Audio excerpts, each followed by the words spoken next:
بسم اللہ الرحمن الرحیم لا إلهي أنت ربي ذو الجلال والإكرام.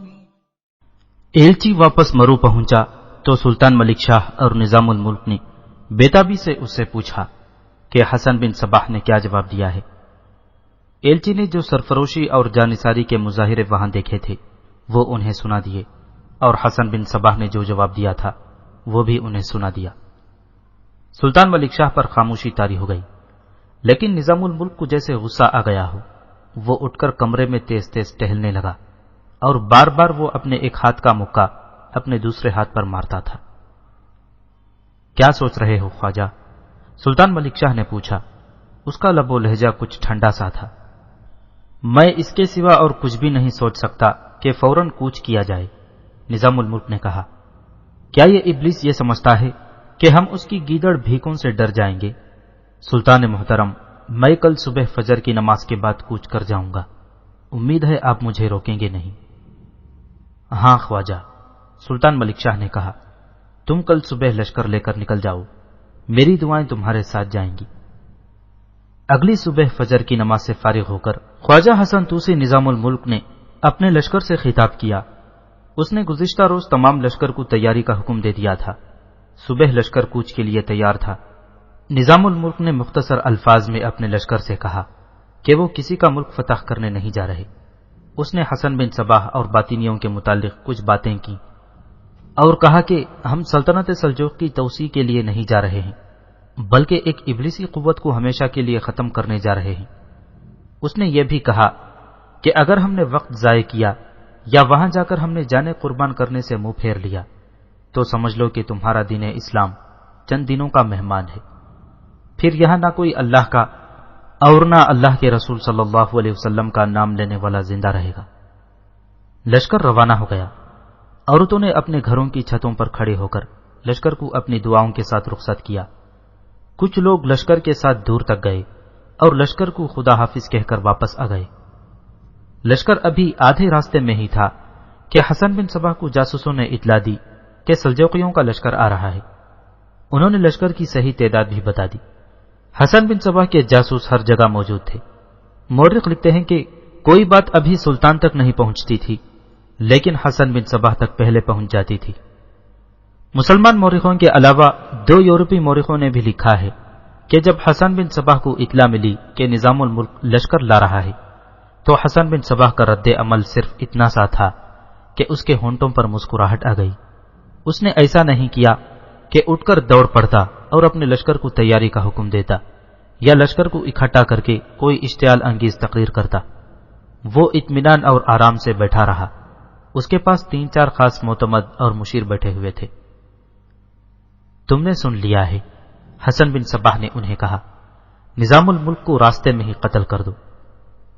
بس اتنی سی بات تھی جو حسن بن صباح کے منہ سے نکلی۔ اس کے پاس بیٹھے ہوئے آدمیوں میں سے ایک اٹھا اور باہر نکل گیا۔ یہاں تاریخ نویسیوں میں تھوڑا سا اختلاف پایا جاتا ہے جو کوئی اتنا اہم نہیں، لیکن اس کا ذکر ضروری ہے۔ کچھ نے لکھا ہے کہ نظام الملک کو سلطان ملک شاہ نے مرو سے ہی رخصت کر دیا تھا، لیکن زیادہ تعداد تاریخ نویسیوں کی ایسی ہے جنہوں نے لکھا ہے کہ سلطان ملک شاہ بغداد جا رہا تھا۔ وہ لشکر کے ساتھ چل پڑا۔ اس کا ارادہ یہ تھا کہ راستے سے بغداد کی طرف چلا جائے۔ چونکہ مورخوں کی زیادہ تعداد نے یہی لکھا ہے کہ سلطان ملک شاہ لشکر کے ساتھ گیا تھا، اور اس سے آگے کے جو حالات تاریخ میں نظر آتے ہیں وہ بھی گواہی دیتے ہیں کہ سلطان ملک شاہ ساتھ گیا تھا، اس لیے داستان کو یہی صحیح سمجھتا ہے۔ راستے میں جا کر سلطان ملک شاہ نے خواہش ظاہر کی کہ نہاوند کے مقام پر پڑاؤ کیا جائے۔ نہاوند بڑا مشہور قبضہ تھا جس کی جغرافیائی اور تاریخی اہمیت تھی۔ 20ویں ہجری میں یہ مقام حضرت عمر رضی اللہ تعالیٰ عنہ کے دور خلافت میں فتح ہوا تھا۔ اس لڑائی میں صحابہ اکرام کی اچھی خاصی تعداد شہید ہوئی تھی۔ وہ رمضان المبارک کا مہینہ تھا۔ ان لوگوں نے نہاوند پہنچ کر روزہ افطار کیا۔ رات تراویح کی نماز سب نے پڑھی۔ نماز تراویح کے بعد نظام الملک اپنی قیام گاہ کی طرف چل پڑا۔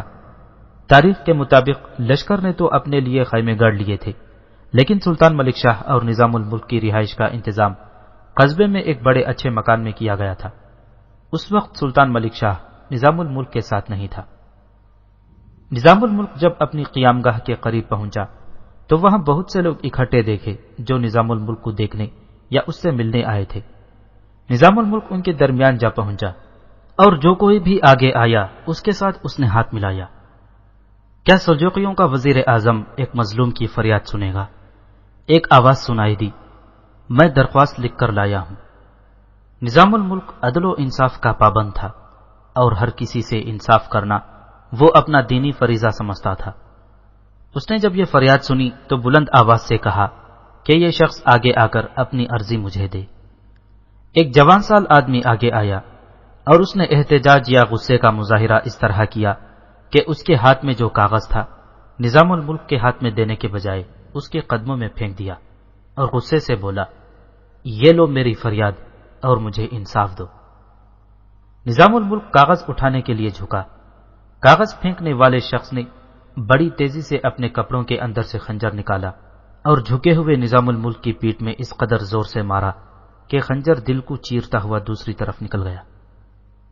لوگوں نے قاتل کو وہیں پکڑ لیا۔ نظام الملک پیٹھ میں خنجر لیے ہوئے سیدھا ہوا۔ اس کے آخری الفاظ یہ تھے، اسے میرے قصاص میں قتل نہ کرنا، لیکن لوگوں نے اس کی نہ سنی۔ کچھ نے نظام الملک کو اٹھا لیا اور زیادہ تر نے قاتل کے جسم کو قیمہ بنا ڈالا۔ اس قاتل کا نام ابو طاہر تھا، وہ حسن بن صباح کے فدائین میں سے تھا۔ نظام الملک کو 1092 عیسوی میں قتل کیا گیا تھا۔ سلطان ملک شاہ کو اطلاع ملی تو وہ دوڑا آیا۔ نظام الملک فوت ہو چکا تھا اور قاتل کی لاش اس حالت میں باہر پڑی تھی کہ لوگوں نے اس کے اعضاء بھی کاٹ کر ادھر ادھر پھینک دیے تھے۔ سلطان نے علمود پر فوج کشی کا ارادہ ترک کر دیا اور وہیں سے واپس آ گیا۔ خواجہ حسن توسی نظام الملک کوئی معمولی آدمی نہیں تھا۔ وہ درباری قسم کا یا رسمی سا وزیر اعظم بھی نہیں تھا۔ اس نے اپنی زندگی میں ہی ایک مدرسہ کھولا تھا جو آج بھی بغداد میں موجود ہے۔ نظام الملک نے اس مدرسے کا نام مدرسہ نظامیہ رکھا تھا۔ اس مدرسے نے بڑی نامور اور تاریخی شخصیتیں پیدا کی ہیں۔ امام غزالی رحمۃ اللہ علیہ اسی مدرسے سے پڑھے تھے۔ سلطان صلاح الدین ایوبی رحمۃ اللہ علیہ نے اسی مدرسے سے تعلیم حاصل کی تھی، اور بہاؤالدین شداد جو ایک مشہور اسکالر اور عالم تھا، سلطان صلاح الدین ایوبی کے ساتھ اس مدرسے سے پڑھا تھا۔ بہاؤالدین شداد تمام صلیبی جنگوں میں صلاح الدین ایوبی کے ساتھ پرسنل سیکریٹری کی حیثیت سے، ایلچی اور مشیر کی حیثیت سے رہا تھا۔ سلطان ایوبی کی وفات کے بعد بہاؤالدین شداد نے اس کی زندگی پر ایک کتاب لکھی تھی جس کا حال ہی میں انگریزی میں ترجمہ ہوا ہے۔ سلطان ملک شاہ کی فوج جب واپس آتے ہوئے مرو سے کچھ دور تھی تو لوگ گھروں سے نکل آئے اور جو کوئی جس کام میں مصروف تھا وہ چھوڑ کر اس راستے پر آ کھڑا ہوا جس پر فوج آ رہی تھی۔ عورتیں چھتوں پر چڑھ گئیں، لوگوں میں خوشی کی لہر دوڑ گئی۔ وہ سمجھے فوج جو اتنی جلدی واپس آ رہی ہے وہ یقیناً فتح یاب واپس آ رہی ہے۔ لوگ دوڑ کر آگے چلے گئے تاکہ اپنی فاتح فوج کا استقبال جوش و خروش اور فتح کے نعروں سے کریں۔ انہوں نے دیکھا کہ فوج کے آگے آگے مجاہدین نے کسی کی لاش اٹھا رکھی تھی۔ پوچھا تو جواب ملا کہ وزیر اعظم نظام الملک قتل ہو گئے ہیں۔ یہ بھی لوگوں کو بتا دیا گیا کہ قاتل باطنیوں کا فدائی تھا۔ لوگ واپس شہر کی طرف دوڑے اور نظام الملک کے قتل کی خبر سارے شہر میں پھیلا دی۔ پورا شہر ماتم کدا بن گیا۔ نظام الملک لوگوں کے دلوں پر حکومت کرتا تھا۔ وہ ہر کس و ناکس کا ہمدرد تھا۔ شہر میں کوہرام بپا ہو گیا۔ عورتیں باہر آ کر بین کرنے لگیں۔ لوگوں نے حسن بن صباح اور باطنیوں کے خلاف اشتعال انگیز نعرے لگانا شروع کر دیے۔ ایک بھی باطنی کو زندہ نہیں چھوڑیں گے۔ حسن بن صباح کو یہاں لا کر درخت کے ساتھ لٹکا کر پھانسی دیں گے۔ انتقام، خون کا بدلہ خون، انتقام، فوج کو پھر واپس لے جاؤ۔ اور ایسی بے شمار آوازیں تھیں جو بگولے بن کر اٹھ رہی تھیں۔ مائیں بین کرتے ہوئے کہہ رہی تھیں کہ ہم اپنے جوان بیٹے قربان کر دیں گی۔ لڑکے اور نوجوان بے قابو ہوئے جا رہے تھے۔ وہ کہتے تھے کہ وہ الگ لشکر بنا کر علمود پر حملہ کر دیں گے۔ نظام الملک کی میت اس کے گھر لائی گئی، جہاں میت کو غسل دے کر اسے کفن پہنا دیا گیا۔ پھر میت کو ایک خوشنما پلنگ پر رکھ کر سرسبز لان میں رکھ دیا گیا تھا۔ شہر کے تمام لوگ ایک قطار میں میت کے قریب سے گزرتے اور اپنے محبوب وزیر اعظم کا آخری دیدار کرنے لگے۔ وہاں صرف یہ نہیں تھا کہ تمام آنکھیں اشک بار تھیں، بلکہ لوگ دھاڑے مار مار کر رو رہے تھے۔ بعض جوشیلے آدمی میت کے قریب کھڑے ہو کر انتقام اور خون کا بدلہ خون کے نعرے لگا کر آگے آ جاتے تھے۔ لوگ اس قدر مشتعل تھے کہ ہجوم ایک بے قابو ہنگامے کی صورت اختیار کرتا جا رہا تھا۔ کئی عورتیں سینہ کو بھی کر رہی تھیں۔ سلطان ملک شاہ کی جذباتی حالت عام شہریوں جیسی ہی تھی۔ وہ تو ہچکیاں لے لے کر رو رہا تھا۔ نظام الملک اس کا دستے راست تھا۔ اس کی تو جیسے کمر ہی ٹوٹ گئی تھی۔ نظام الملک صرف انتظامی امور کا ہی ماہر نہ تھا، بلکہ جنگی امور اور سپہ سالاری میں بھی مہارت رکھتا تھا۔ سلطان ملک شاہ نے دیکھا کہ لوگ انتقام کی آگ میں جلنے لگے ہیں اور ان پر قابو پانا ضروری ہے، تو وہ نظام الملک کے گھر کے اندر چلا گیا۔ وہ بالائی منزل کی ایک کھڑکی میں جا کھڑا ہوا جو باہر کی طرف کھلتی تھی۔ مرو کے لوگوں، سلطان ملک شاہ نے بلند آواز سے کہا، تھوڑی سی دیر کے لیے خاموش ہو جاؤ۔ کئی آوازیں سنائی دیں، خاموش خاموش، سلطان کی بات سنو، خاموش۔ اپنے جذبات پر قابو پاؤ، سلطان ملک شاہ نے کہا۔ مت سوچو کہ میں نظام الملک کے خون کو بھول جاؤں گا۔ باطنیوں نے نظام الملک کی پیٹھ میں خنجر نہیں مارا، بلکہ انہوں نے سلطنت سلجوق کے دل میں خنجر اتار دیا ہے۔ لیکن یہ سلطنت خداداد اس طرح نہیں گرے گی جس طرح حسن بن صباح اور اس کے باطنی سمجھتے ہیں۔ میں تم سے وعدہ کرتا ہوں کہ نظام الملک کے خون کے ایک ایک قطرے کے بدلے 20 باطنیوں کا خون بہایا جائے گا۔ یہ باطنی اسلام کا چہرہ مسخ کر رہے ہیں۔ ہم نے لشکر کشی سے کوئی ملک فتح نہیں کرنا، ہم نے اس باطل کو خاک و خون میں گم کر دینا ہے۔ میں اپنی فوج کو نہاوند سے ہی اس لیے واپس لے آیا ہوں کہ تمام فوج پر رنج و غم کے بادل چھا گئے تھے اور ہر مجاہد پر ماتم اور انتقام کی کیفیت طاری ہو گئی تھی۔ اس جذباتی کیفیت میں لڑائیاں لڑی تو جا سکتی ہیں، لیکن جیتی نہیں جا سکتی۔ میں اپنے لشکر کی نفری میں اضافہ کروں گا اور ہم علمود پر ایسا حملہ کر دیں گے کہ باطنیوں کا نام و نشان بھی باقی نہیں رہے گا اور علمود کو ہم کھنڈر بنا کر واپس آئیں گے۔ ہم سب اس لشکر میں شامل ہوں گے۔ پہلے ایک آواز آئی اور پھر بہت سی آوازیں گونجنے اور گرجنے لگیں۔ لشکر فوراً بناؤ، ہم سب تیار ہیں، ہم کسی باطنی کو زندہ نہیں چھوڑیں گے۔ عورتوں کا جوش و خروش الگ تھا۔ عورتوں کی طرف سے بار بار یہی للکار سنائی دے رہی تھی، ہمارے بیٹوں کو لے جاؤ، انہیں اسلام کے نام پر قربان کر دو، نظام الملک کے خون کا انتقام لو۔ ادھر علمود میں حسن بن صباح کو خبر مل چکی تھی کہ نظام الملک کو نہاوند میں ابو طاہر نام کے ایک فدائی نے قتل کر دیا ہے۔ حسن بن صباح نے یہ خبر ملتے ہی اپنے خصوصی نائبین کو بلا کر اپنے پاس بٹھا لیا تھا۔ ابو طاہر نے ایک آدمی کو ہی قتل نہیں کیا، حسن بن صباح کہہ رہا تھا، اس نے ایک فوج کو قتل کر دیا ہے۔ کہاں ہے سلجوقیوں کی وہ فوج جو علمود کو محاصرے میں لینے آ رہی تھی؟ وہ فوج واپس چلی گئی ہے۔ میں نے تمہیں کچھ عرصہ پہلے ہی یہ بات کہی تھی کہ فوج کا آمنے سامنے آ کر لڑنا نقصان دہ ہوتا ہے۔ اس کا بہترین علاج یہ ہے کہ حملہ آور فوج کو مارنے کے بجائے اس حاکم کو مار ڈالو جس کے حکم سے فوج لڑتی ہے۔ اب تم نے عملی طور پر اس اصول کا مظاہرہ اور نتیجہ دیکھ لیا ہے۔ تم کسی دشمن بادشاہ کے لشکر کو کیوں مارنے یا شکست دینے کی کوشش کرتے ہو؟ خود اس بادشاہ کو ہی مار ڈالو، اس کا لشکر خود ہی بھاگ جائے گا۔ کیا مرو تک ہمارا کوئی آدمی پہنچا ہے یا نہیں؟ ہاں امام، ایک آدمی نے جواب دیا، وہ تو اسی وقت بھیج دیا گیا تھا جس وقت یہ اطلاع پہنچی تھی کہ نظام الملک کو ہمارے ایک فدائی نے قتل کر دیا ہے۔ مجھے بہت جلدی معلوم ہو جانا چاہیے کہ مرو کے لوگوں کا کیا رد عمل ہے۔ حسن بن صباح نے کہا، سب سے زیادہ ضروری بات تو یہ معلوم کرنی ہے کہ سلطان ملک شاہ اب کیا جوابی کارروائی کرے گا۔ وہ دبک کر تو نہیں بیٹھ جائے گا، اس نے انتقامی کارروائی ہر حال میں کرنی ہے، لیکن میں وہاں کے لوگوں کے تاثرات معلوم کرنا چاہتا ہوں۔ ہاں امام، وہی آدمی بولا، ہم نے یہ بندوبست بھی کر لیا ہے۔ مجھے ایک ایک لمحے کی اطلاع ملنی چاہیے کہ مرو میں کیا ہو رہا ہے، حسن بن صباح نے کہا۔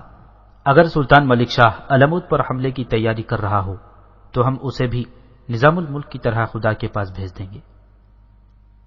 سلطان ملک شاہ کے 3 بیٹے تھے۔ بڑے کا نام برق یارق تھا، اس سے چھوٹا محمد تھا اور اس کے بعد سنجر تھا۔ چھوٹے دونوں بھائی نوجوان تھے اور برقیارق اچھا خاصا باروب جوان بن چکا تھا، اور وہ عقلی طور پر اتنا بالغ ہو گیا تھا کہ باپ کو بڑے کارآمد مشورے دینے لگا تھا۔ ان کا رد عمل تو بہت ہی شدید تھا۔ مزمل آفندی بھی مرو میں ہی رہتا تھا۔ اس کی سلطان ملک شاہ کے تینوں بیٹوں کے ساتھ گہری دوستی تھی۔ مزمل آفندی پر تو دیوانگی طاری ہو چکی تھی۔ وہ حسن بن صباح کو قتل کرنے گیا تھا، لیکن وہاں اس کی ایسی برین واشنگ ہوئی تھی کہ وہ نظام الملک کو قتل کرنے کے ارادے سے واپس آ گیا تھا۔ یہ تو شاہی طبیب نجم اور شیمونا کا کمال تھا کہ ان دونوں نے مزمل آفندی پر قابو پا لیا اور اسے بیدار کر لیا تھا۔ اس کے سینے میں تو حسن بن صباح کی نفرت ایسی شدید صورت اختیار کر گئی تھی جیسے اس کے وجود میں آگ لگی ہوئی ہو۔ اس کے ذہن میں ایک ہی سوچ تڑپتی رہتی تھی کہ وہ حسن بن صباح کو قتل کرے گا، لیکن ہوا یوں کہ اس کا پیر و مرشد نظام الملک حسن بن صباح کے ایک فدائی کے ہاتھوں قتل ہو گیا۔ نظام الملک کو دفن ہوئے بہت دن گزر گئے تھے۔ سلطان ملک شاہ نے حکم دے دیا تھا کہ لشکر کی نفری بڑھائی جائے اور لشکر کو تیار کیا جائے۔ شہر کے جوان دھڑا دھڑ لشکر میں شامل ہو رہے تھے اور ان کی ٹریننگ شروع کر دی گئی تھی۔ انہی دنوں مزمل آفندی سلطان ملک شاہ کے تینوں بیٹوں کے پاس گیا۔ ملک شاہ کے تینوں بیٹوں پر بھی جوش و خروش اور انتقام کا جذبہ غالب تھا۔ میرے دوستوں، مزمل آفندی نے کہا، بہت بڑا لشکر تیار ہو رہا ہے۔ میں تمہیں آج ہی بتا دیتا ہوں کہ بڑے سے بڑا لشکر بھی علموت جا کر ناکام ہو جائے گا۔ اس کی کئی ایک وجوہات ہیں۔ ایک تو علموت کا قلعہ ایسا ہے کہ اسے محاصرے میں لیا ہی نہیں جا سکتا۔ یہ بھی حقیقت ہے کہ حسن بن صباح کے پاس جو جانباز ہیں ان جیسے جانباز ہمارے لشکر میں نہیں۔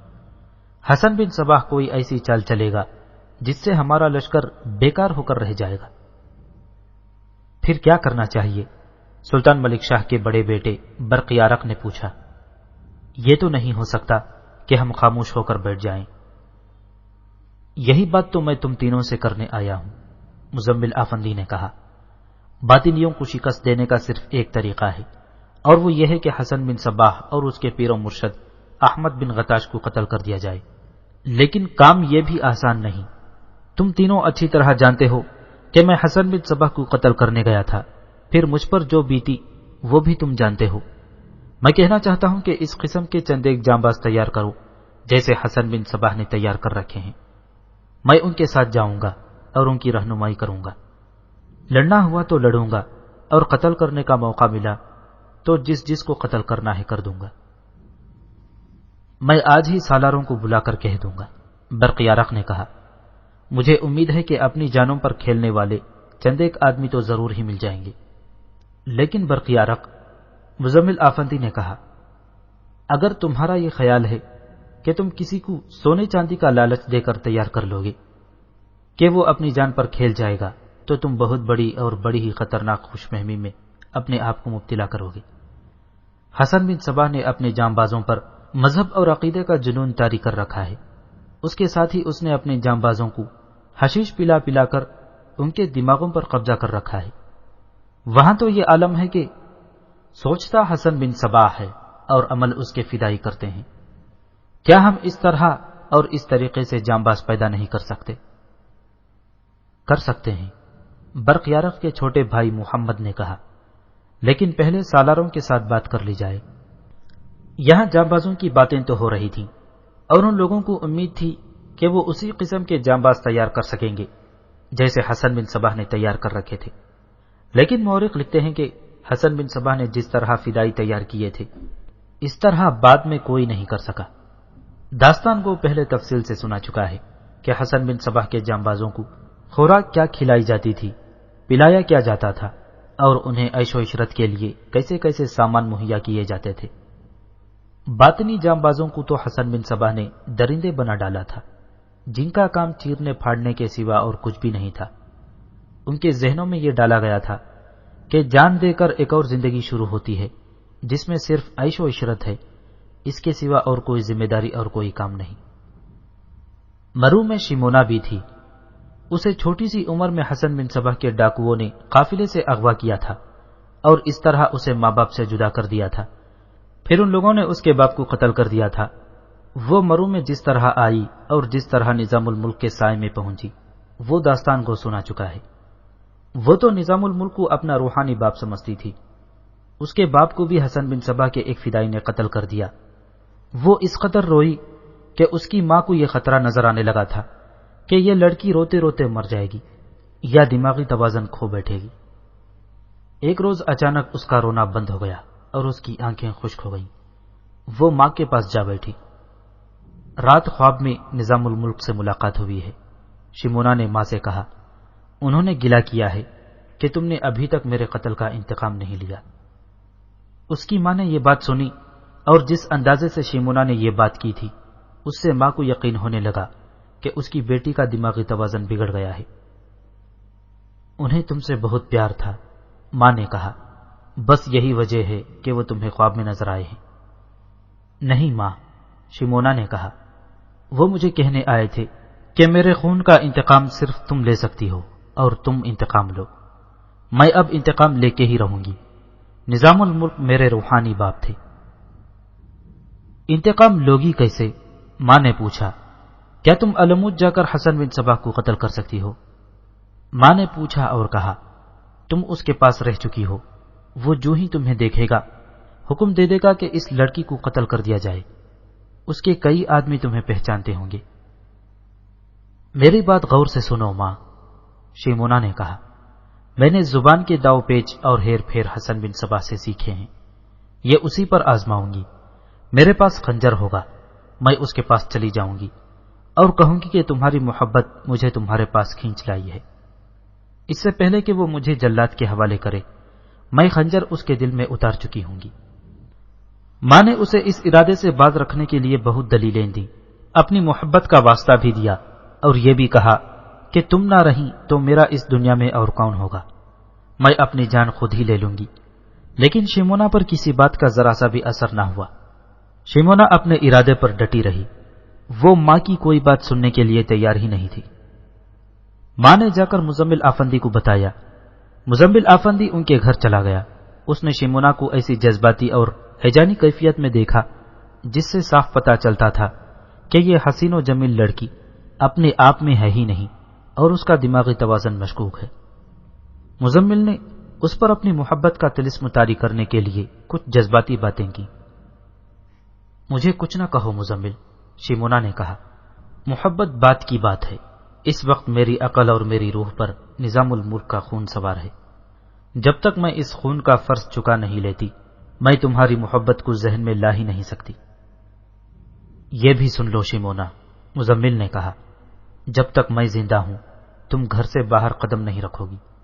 کیا تم یہ سمجھتی ہو کہ ہم مرد مر گئے ہیں یا ہم اتنے بے حس اور بے غیرت ہو گئے ہیں کہ نظام الملک جیسے انسان کا خون ذہن سے اتار دیں گے؟ میں جاؤں گا. ہم جانبازوں کا ایک گروہ تیار کر رہے ہیں.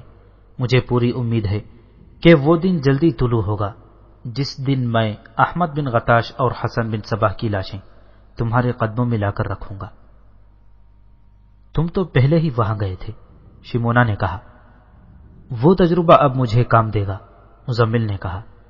اب میں اکیلا نہیں جاؤں گا، جانبازوں کا ایک گروہ لے کر جاؤں گا.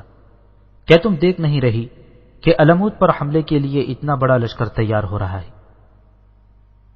میں کچھ دن انتظار کر لوں گی، شیمونا نے کہا. اگر تم لوگ ناکام ہو گئے تو پھر یہ کام میں کر کے دکھا دوں گی. وہاں اگر کوئی سب سے زیادہ اذیت میں مبتلا تھا تو وہ سلطان ملک شاہ تھا. اس سلطان کے آباء و اجداد نے اسلام کے گرتے ہوئے پرچم کو سنبھالا اور سلطنت سلجوقیہ قائم کی تھی. تمام مورخ اس حقیقت پر متفق ہیں کہ سلطان ملک شاہ اس دور میں اسلام کا محافظ اور پاسبان تھا. اس وقت کا خلیفہ تو برائے نام خلیفہ تھا. سلطان ملک شاہ حالات کے ایسے بھور میں آ گیا تھا جس میں سے اس کے لیے اکیلے نکلنا محال تھا. اس کے انتظامی اور دیگر امور اور مسائل میں نظام الملک کی حیثیت ایسی ہی تھی جیسے جسم میں دماغ ہوتا ہے. نظام الملک سلطان ملک شاہ کا بازو ہی نہیں بلکہ زور بازو بھی تھا. اسے اپنے 3 بیٹوں میں سے کسی پر بھی اعتماد نہیں تھا. ان میں قومی اور دینی جذبہ تو تھا اور ان میں جوش و خروش بھی تھا، لیکن ان میں وہ عقل اور فہم و فراست نہیں تھی جن کی ان حالات میں ضرورت ہوتی ہے. جو مشکلات اس کے سامنے آ کھڑی ہوئی تھی ان میں ایک یہ تھی کہ قلعہ علمود عام قلعوں جیسا نہیں تھا. پہلے اس قلعے کی ساخت اور محل وقوع بیان ہو چکا ہے، یہاں مختصراً ذکر ہوگا کہ یہ قلعہ کیسا تھا۔ یہ قلعہ پہاڑی کے اوپر تھا، اس کے ایک طرف دریا اور دوسری طرف دلدل اور جھیلیں تھیں۔ یہ خطہ تو بہت ہی خوبصورت اور خوشنما تھا، وہاں گھنے درخت تھے، رنگا رنگ پھولوں والے خودرو پودے تھے، رنگا رنگ پتوں والی خوشنما جھاڑیاں تھیں، اور گھاس مخمل کے فرش کی طرح پھیلی ہوئی تھی۔ جس پہاڑی پر یہ قلعہ اور شہر تھا وہ تو ہریالی اور خضر پھولدار پودوں اور بڑے ہی خوشنما درختوں کی وجہ سے اس قدر خوبصورت تھی کہ یہ اس زمین کا حصہ معلوم ہی نہیں ہوتا تھا۔ اس سارے خطے کو دیکھ کر بڑے ہی حسین خواب کا گمان ہوتا تھا، لیکن قدرت کے اس حسن میں بڑے ہی خوفناک خطرے پوشیدہ تھے۔ یہ ایک قدیم قلعہ تھا جو سلطان ملک شاہ نے 2-3 مرتبہ دیکھا تھا۔ اس قلعے میں خطرہ یہ تھا کہ جتنا اوپر نظر آتا تھا اس سے 3 گنا زیادہ نیچے پہاڑی کے اندر یعنی زمین دوز تھا۔ نیچے بڑی مضبوط چٹان تھی جو خاصی لمبی اور چوڑی تھی۔ کاریگروں نے اس چٹان کو نیچے سے کاٹ کاٹ کر راہداریوں، کمروں اور راستوں کی بھول بھلیاں بنا ڈالی تھی۔ کوئی اجنبی وہاں جاتا تو پھر اس کا وہاں سے نکل آنا ممکن نہیں ہوتا تھا۔ وہاں گھوڑے اور اونٹ غائب ہو جاتے تھے۔ سلطان ملک شاہ کو جو مسئلہ پریشان کر رہا تھا وہ یہ تھا کہ اس قلعے کو محاصرے میں لینے کے لیے اور پھر اس پر حملہ کرنے کے لیے بہت ہی بڑے لشکر کی ضرورت تھی، اور پھر اصل ضرورت یہ تھی کہ اس لشکر کو خاص قسم کی ٹریننگ دی جائے۔ سلطان ملک شاہ نے وہاں اور ارد گرد کے علاقے میں اپنے جاسوس پھیلا رکھے تھے۔ علمود کے اندر بھی جاسوس موجود تھے۔ وہ وقتاً فوقتاً مرو آ کر سلطان ملک شاہ کو وہاں کی خبریں اور اطلاعیں دیتے رہتے تھے، لیکن اب وہاں سے جو اطلاعیں آ رہی تھیں وہ مشکلات میں اضافہ کر رہی تھی۔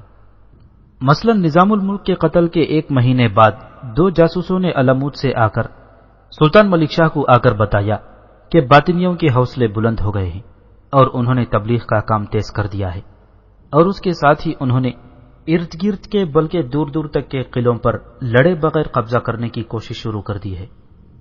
سب سے زیادہ خطرناک خبر یہ ہے کہ ان تمام علاقوں پر باطنی اس طرح غالب آ گئے تھے جیسے وہاں کے لوگ حسن بن صباح کو امام ہی نہیں بلکہ نبی تک ماننے لگے تھے۔ عام سی قسم کے لوگوں میں بھی حسن بن صباح کے حکم پر جانے قربان کرنے کا جذبہ پیدا ہو گیا تھا۔ ایک روز سلطان ملک شاہ نے اپنے 3 بیٹوں کو بلایا۔ میرے عزیز بیٹوں، سلطان ملک شاہ نے کہا، اسلام پر اتنا خطرناک وقت پہلے کبھی نہیں آیا تھا جتنا خطرناک اور خوفناک وقت اب آیا ہے۔ ہم نے اپنی سلطنت کا ہی دفاع نہیں کرنا بلکہ ہماری ذمہ داری اسلام کا تحفظ اور فروغ ہے۔ جس روز سلطنت سلجوقیہ ختم ہو گئی اسی روز اسلام کا پرچم بھی گر پڑے گا۔ بادشاہ کسی کے آگے جواب دہ نہیں ہوا کرتے، لیکن میں اللہ کے حضور جواب دہ ہوں۔ یہ سلطنت میری نہیں، تمہاری نہیں، اور تمہارے آبا و اجداد کی بھی نہیں، یہ اللہ کی سلطنت ہے جس کا دفاع ہماری ذمہ داری ہے۔ میں نے تمہیں بتایا نہیں تھا کہ میں کئی راتیں سویا بھی نہیں ہوں، میں ہمہ وقت پریشان رہتا ہوں، میں اپنے سر میں گرانی محسوس کرنے لگا ہوں، میں اکیلا رہ گیا ہوں۔ پدر محترم، بڑے بیٹے برقیارق نے کہا، ہم تینوں بھائیوں کی موجودگی میں آپ کو یہ نہیں کہنا چاہیے کہ آپ اکیلے رہ گئے ہیں۔ میں ایک بات کہوں گا، نظام الملک شہید کو ہم اپنا روحانی باپ سمجھتے تھے۔ اللہ نے جو عقل و دانش انہیں عطا کی تھی وہ ہر کسی کو عطا نہیں ہوا کرتی۔ یہ میں بھی محسوس کیا کرتا ہوں کہ نظام الملک کے اٹھ جانے سے ہم کمزور ہو گئے ہیں، لیکن ہم نے یہ کمزوری اپنے آپ میں ان کی زندگی میں ہی پیدا کر لی تھی۔ آپ کے سامنے کوئی مسئلہ آیا تو آپ نے خود سوچنے اور فیصلہ کرنے کے بجائے وہ مسئلہ نظام الملک کے سپرد کر دیا۔ یہ وجہ ہے کہ آج آپ اپنے آپ کو تنہا اور کمزور سمجھ رہے ہیں۔ بہت بڑا لشکر تیار ہو رہا ہے اور اس لشکر میں آگ جیسا جذبہ موجود ہے۔ یہ لشکر جب حملہ کرے گا تو باطنیوں کے لیے یہ خاک و خون کا طوفان ثابت ہوگا۔ نہیں بیٹے، سلطان ملک شاہ نے کہا، یہی تو اس مسئلے کا وہ پہلو ہے جسے تم سمجھ نہیں رہے۔ علمود کو لشکر کے زور پر فتح نہیں کیا جا سکتا۔ میں تو سوچ سوچ کر پریشان ہو گیا ہوں، تم مجھے سوچنے میں مدد دو، ہمیں کوئی اور طریقہ اختیار کرنا پڑے گا۔ ہمیں موقع دیں پدر محترم، اس کے بیٹے محمد نے کہا، آپ اتنے زیادہ بھی پریشان نہ ہو جائیں، ہم خود بھی ایک اور طریقہ اختیار کر رہے ہیں، ہم جانبازوں کا ایک گروہ تیار کر رہے ہیں۔ سلطان ملک شاہ نے اپنے بیٹوں کو اپنی جو ذہنی اور جذباتی حالت بتائی تھی وہ بہت ہی کم بتائی تھی۔ مورخ لکھتے ہیں کہ اس وقت سلطان ملک شاہ اعصابی تکلیف میں مبتلا ہو چکا تھا۔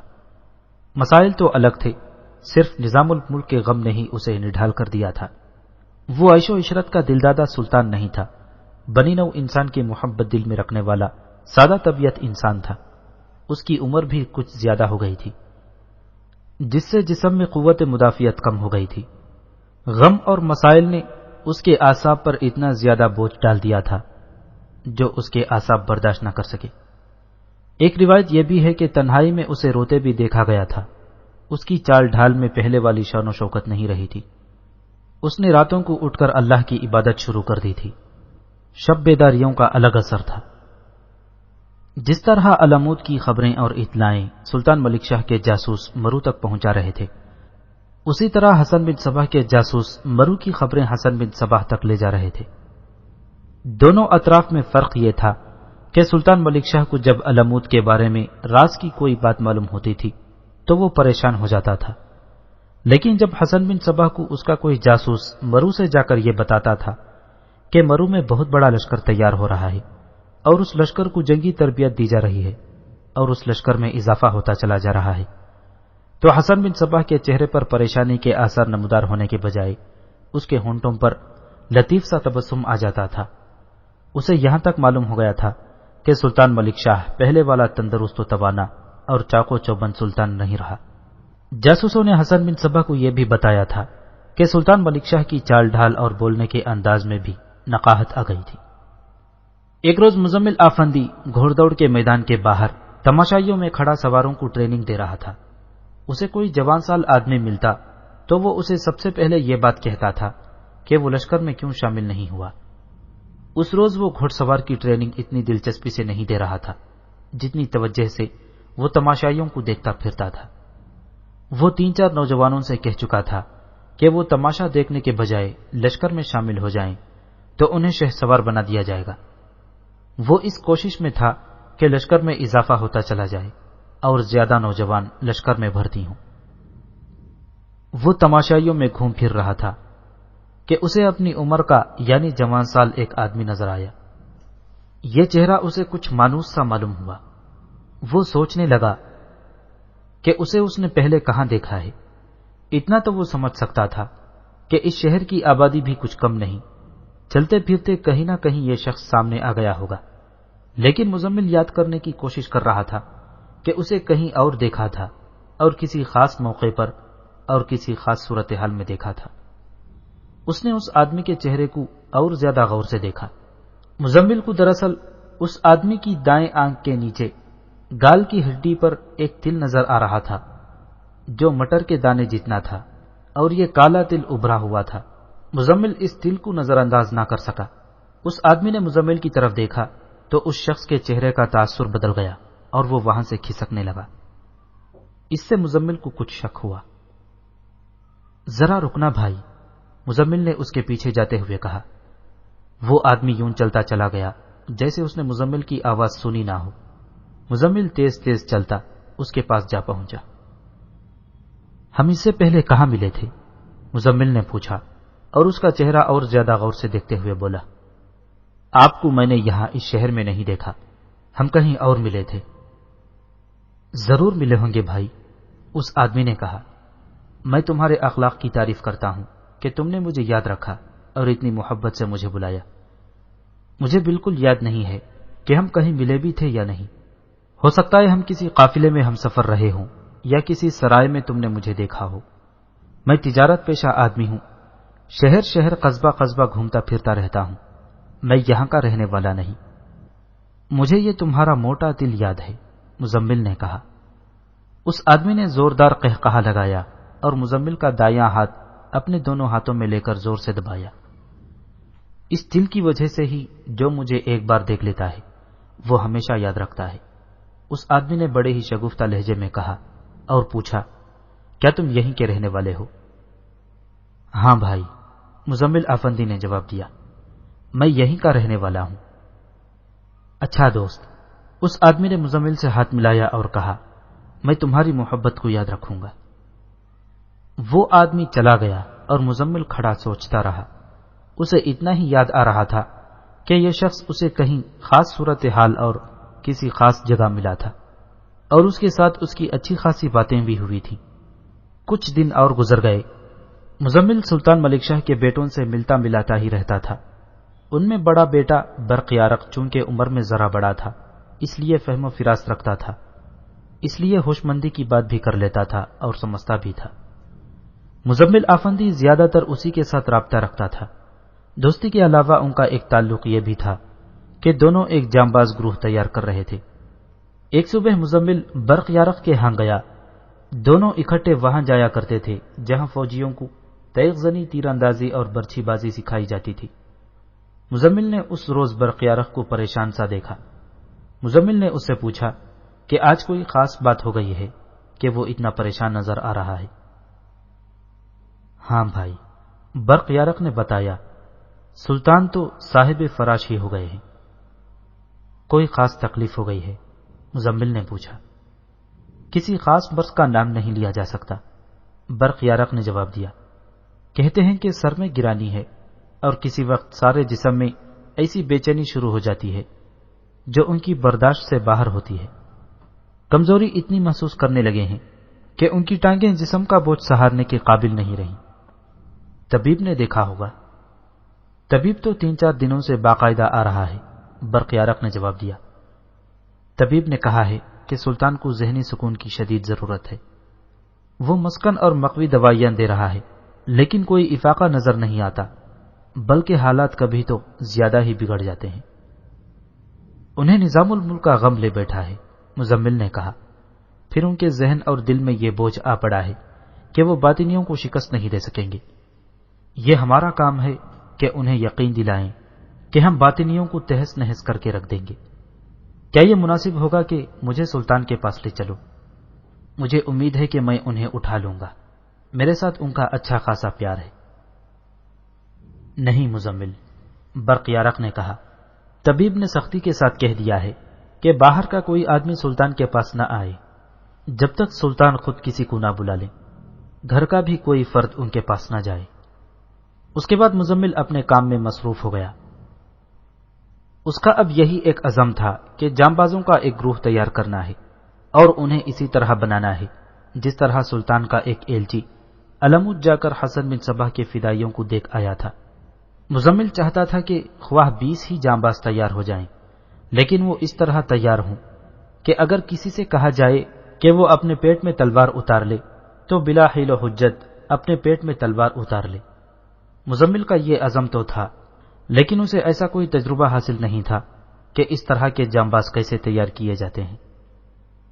بہرحال اسے 10-12 نوجوان مل گئے تھے جنہیں ایک سالار ہتھیاروں کے استعمال کی تربیت دے رہا تھا۔ اس کے بعد انہیں حسن بن صباح کے فدائیوں کی طرح جانبازی کے لیے تیار کرنا تھا۔ مزمل زیادہ تر وقت ان کے ساتھ صرف کر رہا تھا اور ان کے دلوں میں وہ باطنیوں کی نفرت کی آگ جلانے کی کوشش کر رہا تھا۔